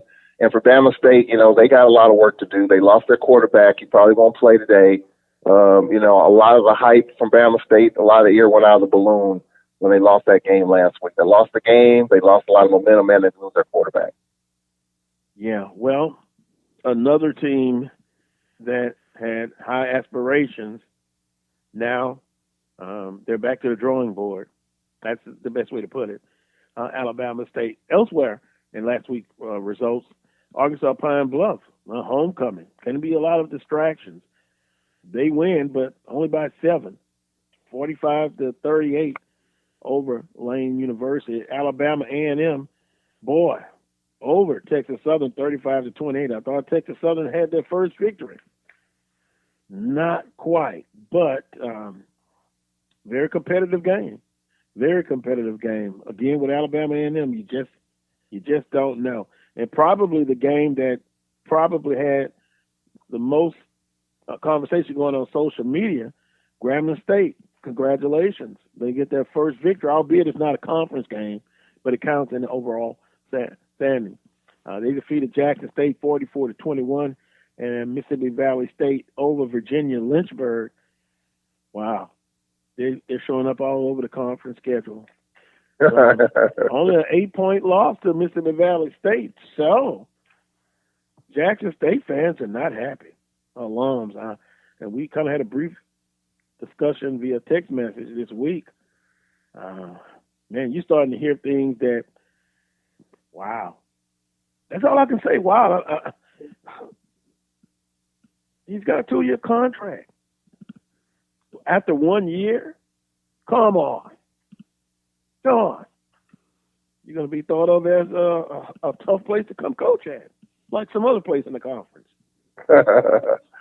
Yeah. Well, I tell you 2 things JSU fans are happy about today. You want to know what they are? I can't wait. Go ahead. It's homecoming at Jackson State, and Magic Johnson rolls in there and leaves $130,000 with Jackson State. How about that? All right now. That money should be earmarked for academics. But congratulations to Jackson State and Southern is their homecoming as well. Am I missing anything? No. Look, I think what's frustrating for Jackson State fans, and I get it, is their offense. We kind of knew it was a work in progress. They got 3 quarterbacks. You know, is it Jalen Jones or whomever it's going to be? But the defense is the major concern. He's given up about 80 points the last couple of games. And Coach Hendrick, he's a defensive-minded guy. And Ashley Robinson, the AD, told me at media day the reason why he got the job was because of what he did on the defensive side of the ball under Tony Hughes. So, you know, his defense right now is kind of sprung a leak. But the other thing is that he's pretty emphatic in terms of where his team is defensively. I think he was asked on his radio show recently, I think after the Kentucky State loss, like, you going to make some changes on your defense? And he was emphatic in saying that nothing's going to change. We're not changing a thing. So, and with Grambling not counting in the conference, I think Coach Hendricks feels like, and this is where it starts today with Bama State. This is where it starts. All the games, Kentucky State, South Alabama, all the back and forth. This is where you earn your money right here. On homecoming, it starts with Bama State. So we'll see if Jackson State's defense rises to the occasion, and we'll see if maybe they go with one guy quarterback and just kind of stick with it, because I also think that needs to be done as well. In my opinion, you can't just keep flip-flopping quarterbacks every week unless somebody gets hurt. You gotta stick with the guy and just kind of ride it out and see how it goes. Well, can one say since the Tennessee State game, which was a victory, and they scored a lot of points offensively, and I still, in my humble opinion, they have not settled. I guess they have settled on a quarterback as playing 2 quarterbacks. That situation is still very unstable to me. The few fans that I talked to from Jackson State, they pretty much thought Jalen Jones was the king, and he would take them to the promised land offensively. I just don't see it. And that your defense gets tired if your offense is very inconsistent. From the outside looking in, offensively it's still an issue, being consistent for JSU. Yeah, maybe I'll hear from some Jackson State fans how they actually really feel about the quarterback play at Jackson State and offensively. But wow! But kudos to them, and kudos to Magic Johnson. That's nice. That's nice. And I'm sure that's going to be all going to the place that it's supposed to go. Yes. No buyouts, okay? None. Don't do that. Yeah. In the conference this week, here we go. Got about 3 or 4 minutes left. Alabama A&M at Grambling State. Is this a conference game or is it a non-conference? I think it's a conference game. Just want to know. Okay, that's what I thought. Alabama A&M at Grambling State. Of course, it's Alabama State at Jackson State, Savannah State at Alcorn, homecoming as well, and Mississippi Valley State, of course, at UAPB and Prairie View at Southern. You've talked about your game of the week. You've indicated how that's going to go. Alabama A&M at Grambling State. That's going to be an interesting ball game. Yeah, we're going to see if Coach Maynard's team are contenders or pretenders. I don't know what to expect from Alabama A&M, even though they won the last couple of games. You probably think that they would not get it done, but they have. We're going to see today. You know, as they say, it's tough to win in the hole. You know, they call Eddie Robinson Stadium the hole. I'm a Grambling grad. I would know that a little bit. They call it the hole. It's hard to win in the hole. And I think Grambling is maybe their first home game of the season, if I'm not mistaken. And it's hard to win at Grambling, I can tell you that. And I think what Grambling did in the second half against Jackson State, I think gives Coach Fobbs a little bit of pause to maybe exhale a little bit and say, you know what, we figured out something in the second half, and we'll see if the momentum continues at home. I do have Grambling winning because they're at home. They play faster, they play better, they play sharper at home. I think they'll land a couple of haymakers, and I have Grambling to win that game over Alabama A&M. Alabama State at Jackson State. One team just a devastating loss. Actually, two teams devastating loss, but one is more devastating than the other. That's Jackson State. Alabama State at Jackson State. Oh boy, I just don't know. Home team Jackson State. They after a huge loss last week, can they muster any kind of emotion and execution and get it done? Charles? Wow. I got Jackson. I have Jackson State. I lost my train of thought there for a second. I'm gonna give Jackson State the benefit of the doubt only because they're at home. I think Bama State went out there starting quarterback, who was knocked out of the game, came off on a stretcher, one play today. I think he moves the football pretty well. Bama State has a pretty decent running attack. It's Jackson State's homecoming. It can't get any worse. And I think Jackson State's going to get it done at home. I have Jackson State winning this game. And it's odd that this is just their first conference game of the year. We're like midway through the season. Kind of strange schedule there for JSU, but I do think they will prevail on homecoming. So let's see, Jackson State, Texas Southern, Alcorn State, all homecoming games. Yeah, you don't want to lose homecoming.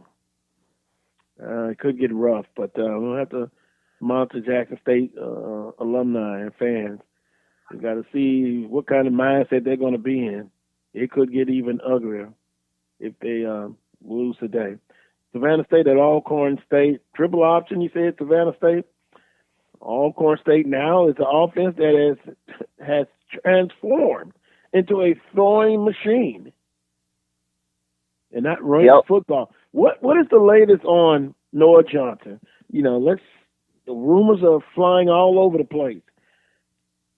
What's the latest? Well, Noah will not play today. Felix Harper will get the start. And the impression that I'm getting right now is, like Jim Harbaugh said with Colin Kaepernick when he took over the 49ers, I'm going to ride the hot hand. And Fred McNair, calm, cool, and collected, said, hey, we're going to ride the hot hand. And right now, Felix Harper's our guy. We're going to let Noah Johnson continue to rehab. I asked Coach McNair the other day, what percentage would you give Noah Johnson in terms of his health? He wouldn't give up one. All he would say is that he's doing his rehab and recovery. So I would say right now he's not quite ready. And Felix Harper's the man right now. I mean, you know, you could call him the golden child, whatever you want to call him, but he is stretching the field. You know, he threw for 389 against Prairie View. He's throwing that football. And when you can do that and you can run the football like the Braves did against Bama State, I think 239 last week, you know, that leads to a lot of points and being almost unstoppable. So Felix Harper's hot right now. You know, he's kind of the talk of the conference, waited his turn. So he's, you know, the Braves going to have to really get it done today because this triple option attack, you know, you can't get caught looking in the backfield and all that. And Savannah State, this is the first year of D2. Remember, they're in the MEAC.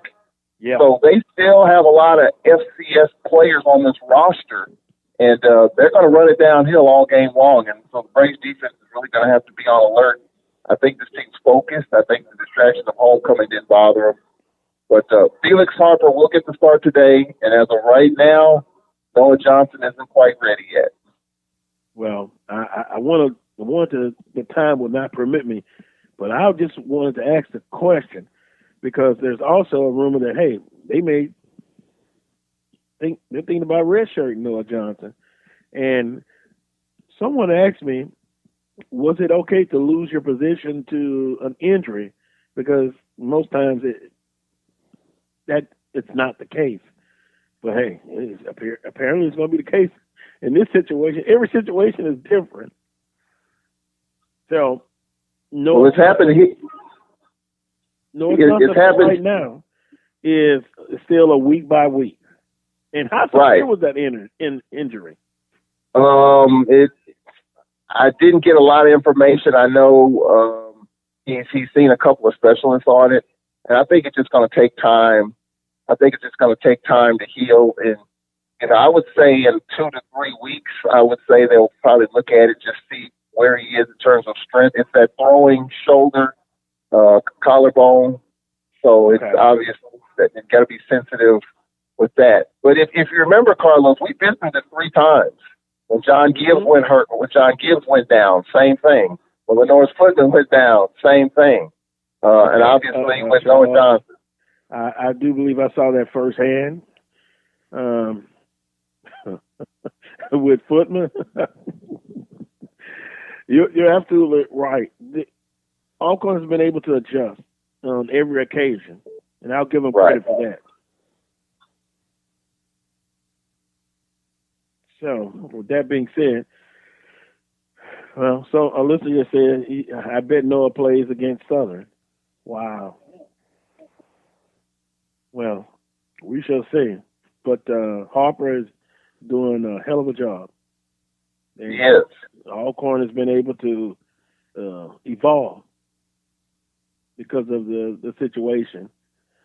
So, it'll be interesting to see what happens in the next couple of weeks. Well, we're out of time on this segment, Charles, but I appreciate it. Have a great broadcast.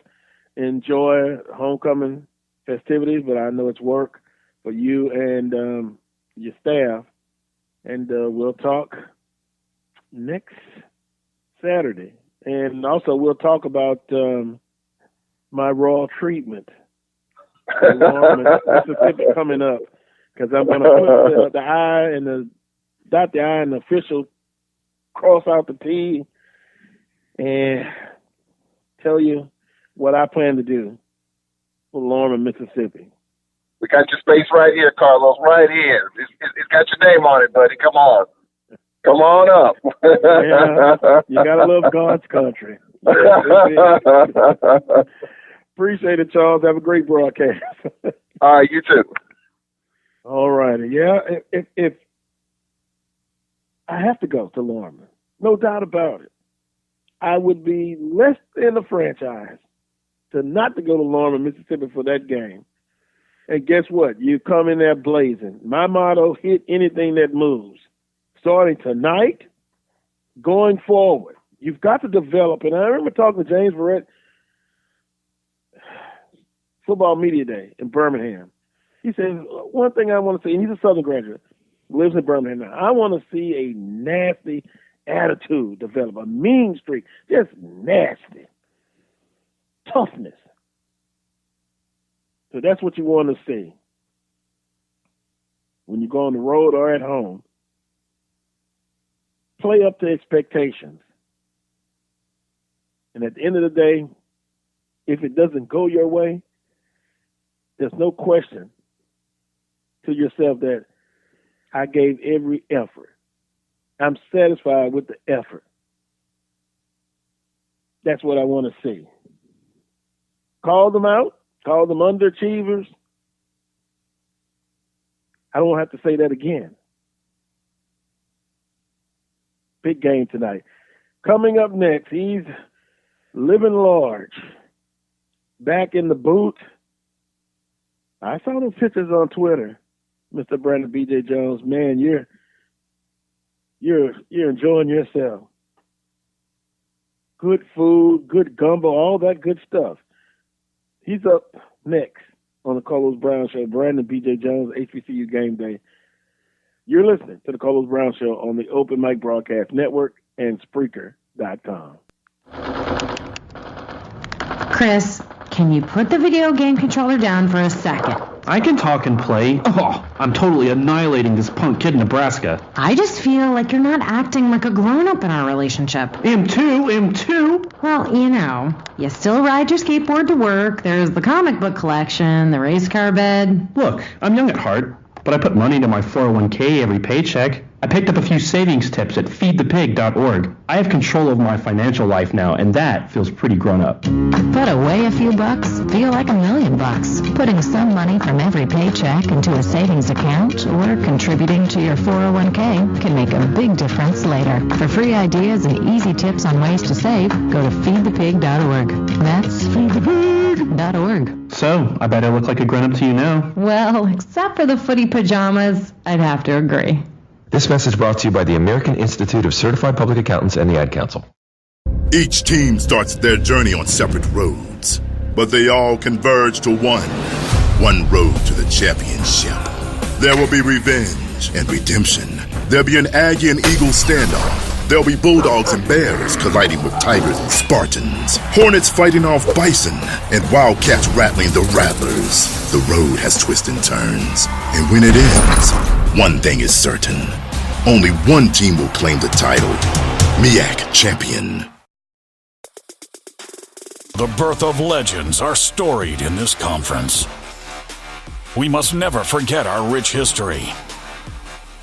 We now turn our gaze to the future. The new legends will emerge. New heroes to arise. The Southwestern Athletic Conference. Be our history.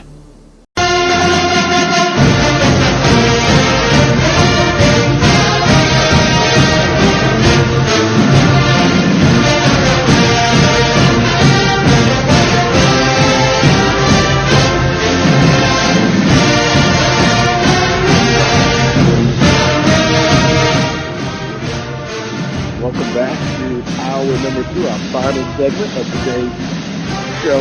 Thanks a lot, Brother Michael, friend. Appreciate your help. In this final segment, we're going to visit with Brandon BJ Jones, HBCU Game Day. And I'm going to say good morning to Brandon. And man, Brandon, I follow you on Twitter. And brother, you are enjoying yourself immensely with that good Louisiana food. Good morning to you, sir. Good morning, Carlos, man. Good morning. Yes, man. It's one thing that you take for granted, and one thing I took for granted as a student and player at Southern University was the good food. I mean, man, there's nothing like the cooking here, and when you live in the Huntsville metro area and now Metro Atlanta, there are a lot of people that like to say Cajun seafood this, and when you taste it, you're like, no, that's not it. So when you get back, man, it is amazing to get some of that good old authentic, food here on the Gulf. Well, and by the way, when I'm listening to you talking about, they say it's Cajun and Creole, there is a guy that's going to be, who's gone on to glory, Dr. Isaac Gregg, often imitated, but never duplicated. I could say the same about some of the food that you have, even in parts of the South. Yep, it's special in Louisiana. And talking about special, SWAC game of the week in Baton Rouge, Louisiana, Prairie View and Southern University. I want to get your thoughts hot off the press. Man, if you're Prairie View, you got to be thinking about 38-0 and thinking about that over the last year. Man, Prairie View had it rolling, man. They had it rolling all the way up until that day. If you look at it, man, you had the William Tucker, who was actually leading the nation in rushing. More than that offense was humming, and it was like things were never the same for Prairie View after that game. It took them a few games to get that footing. So if you're Prairie View, you want to reverse the curse. If you're Southern University, you started off slow this year, just like you did last year. Southern University really wasn't talked about until after the Prairie View game. So there's a lot of similarities between the game coming up tonight and last year. But the biggest thing is this. I think that the team that plays the most mistake-free football, and that's not turning the ball over, not getting any unnecessary penalties, I think that's going to be the team that's going to prevail tonight. That's interesting that you say that, because I was getting text messages this week, starting Monday and Tuesday, and a couple of them said the same thing about turnovers. Also, comments on the Carlos Brown Show Facebook page. A couple of people alluded to that as well.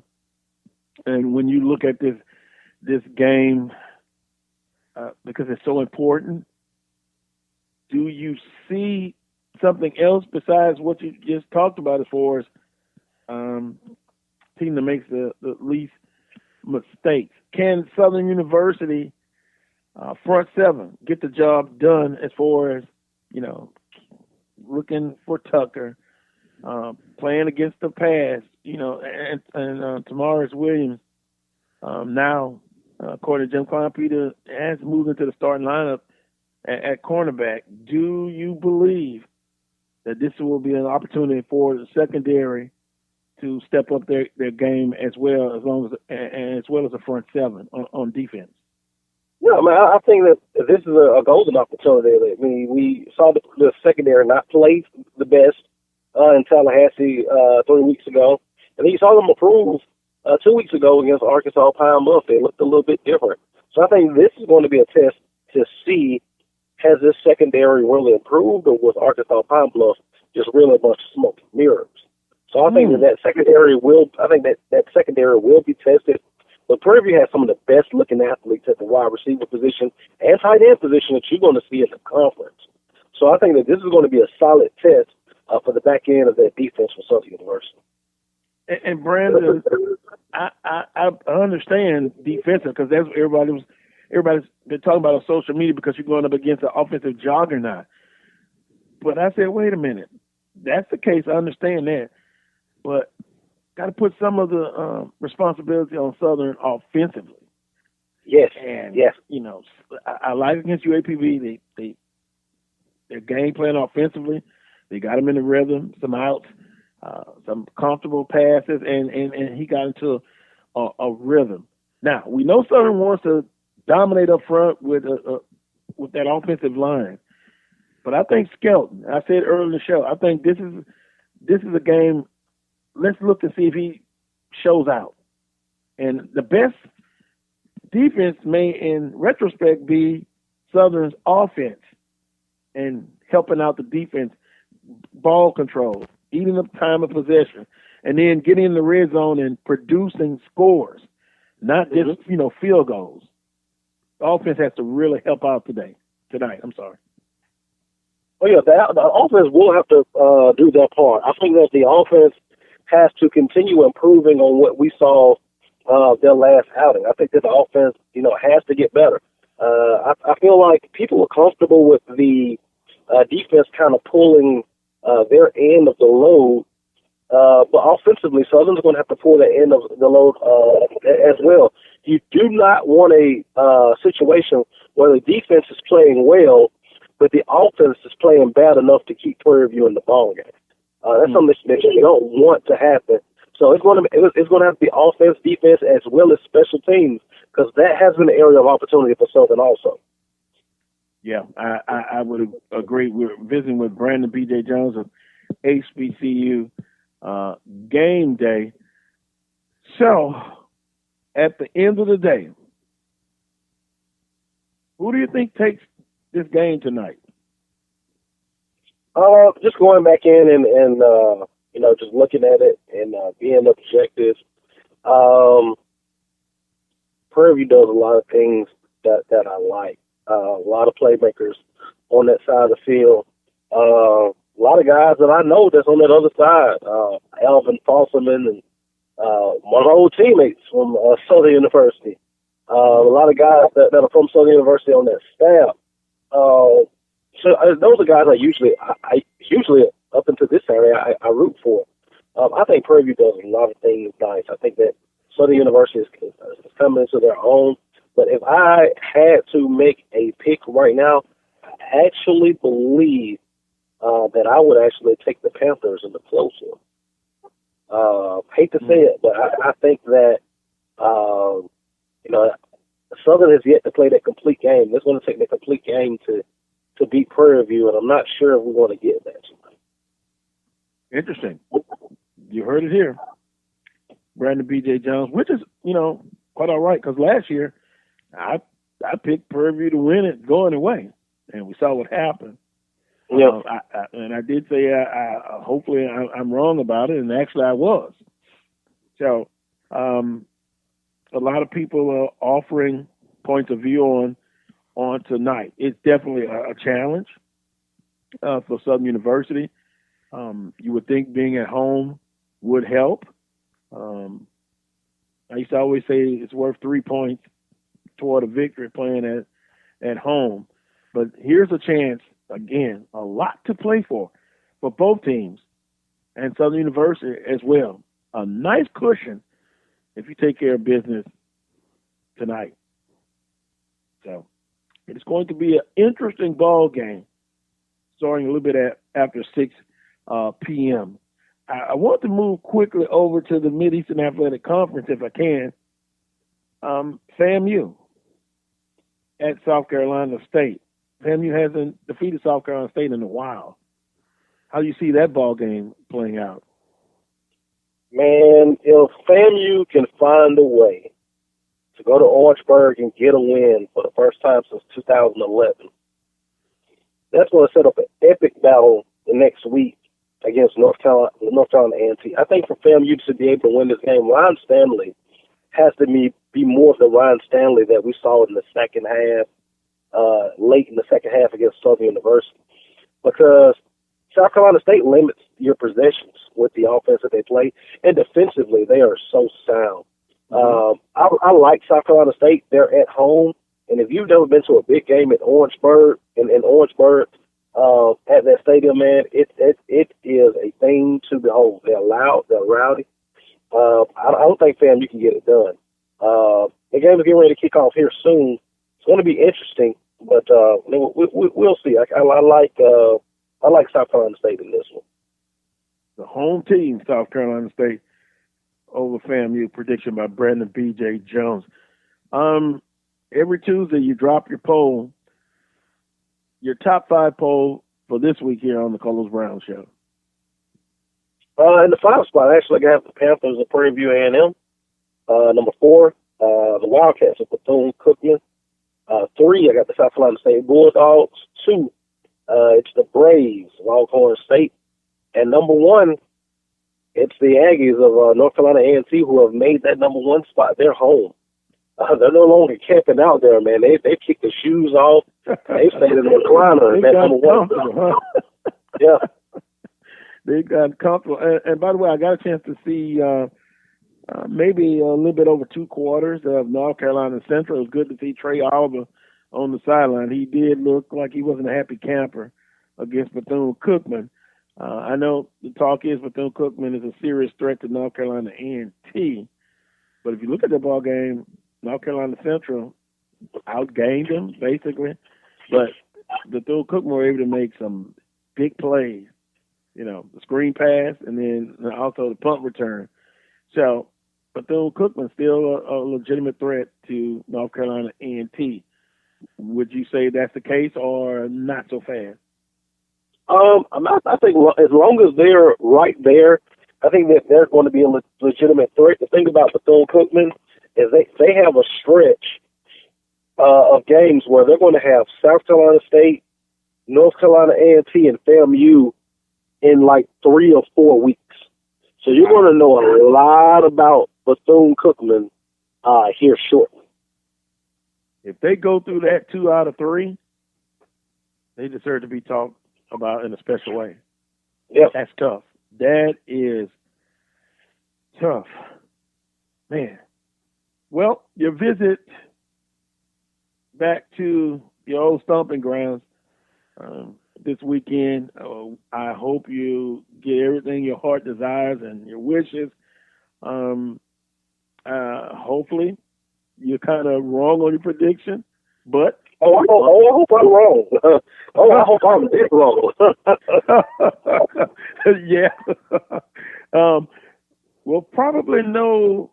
I always like to look at the first half of a quarter. It kind of tells the story. It kind of shows you where maybe how things may be going in that aspect.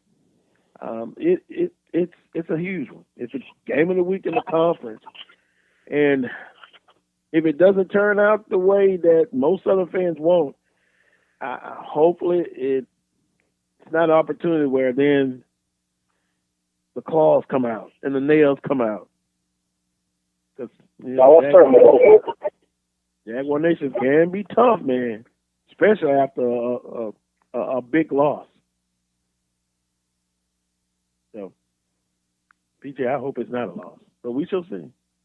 Hopefully, we're talking next week. We're talking about Southern University being atop the West standings as we get ready for Texas Southern. I hope that's how it plays out. Trust me, I've been wrong before, and trust me, I hope I'm wrong tonight. Yeah, well, I understand.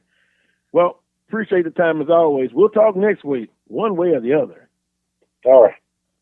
All right. Thanks a lot, Brandon BJ Jones of HBCU Game Day. Let me quickly get some comments, and I'll move quick. Carlos, the key to this game will be, 1, Southern starting fast on offense, which means scrap the scripted plays, can't afford wasted downs. 2, load the box, include run blitzes. Our kickers will have to be on their game. Could come down to an extra point.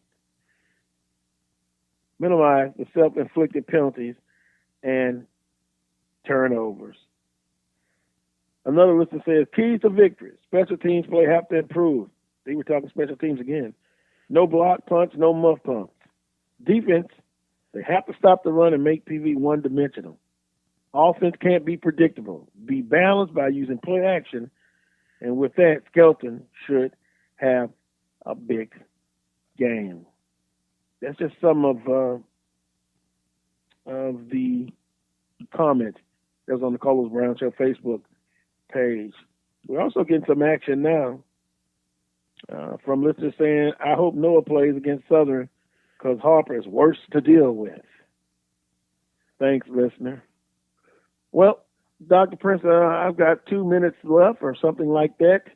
Get your final thoughts on this matchup tonight. PTK, baby. PTK. And that's simply penalties, turnovers, and kicking game. Yeah. PTK. And you've been consistent with that. We've talked about that before with, and we heard Charles say pretty much that kind of took them away from a W again at Alcorn. Right, right. They've still been averaging, they're double digits in penalties. There has not been a single-digit penalty game yet. And wow. And I got this little quirky stat that I do. Anytime you have penalties that are over 100 yards, I credit that to a touchdown.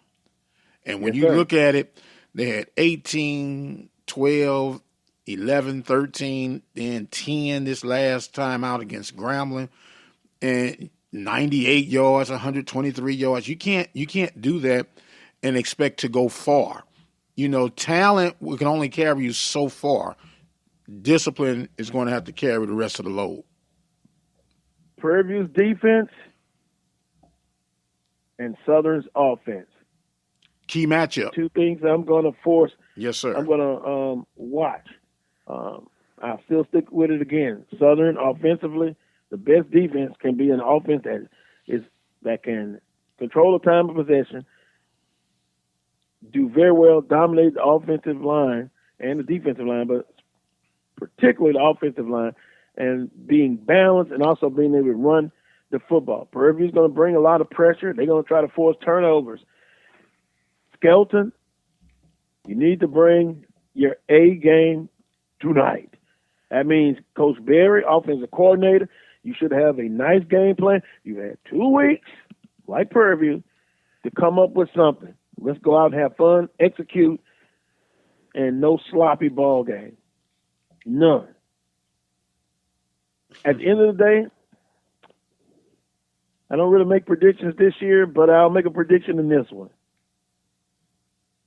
I think Southern will fight, scratch, claw, and bite, and they'll take this one. I'm going to say 34-31. Okay. So on that note, it's going to be a great ball game. That's what I want to see first and foremost. Electric crowd. If you have not voted here in the state of Louisiana, in the parish of Baton Rouge, it's your civic duty. Many have bled and died for that opportunity. Get your behind out and vote. That's what you do. I want to thank all of the guests. Charles Porter, I'm coming to see you, buddy. Jim, Charles Porter of the Prairie View and the Radio Network, Jim kleinpeter, Charles Edmond, Brandon BJ Jones, and Dr. Michael Prince. Appreciate all of you and everyone who listened in. Join me next Saturday at 10 a.m. for another edition of the Carlos Brown Show, heard exclusively right here on the Open Mic Broadcast Network and Spreaker.com. Until that time, as always, peace and God bless.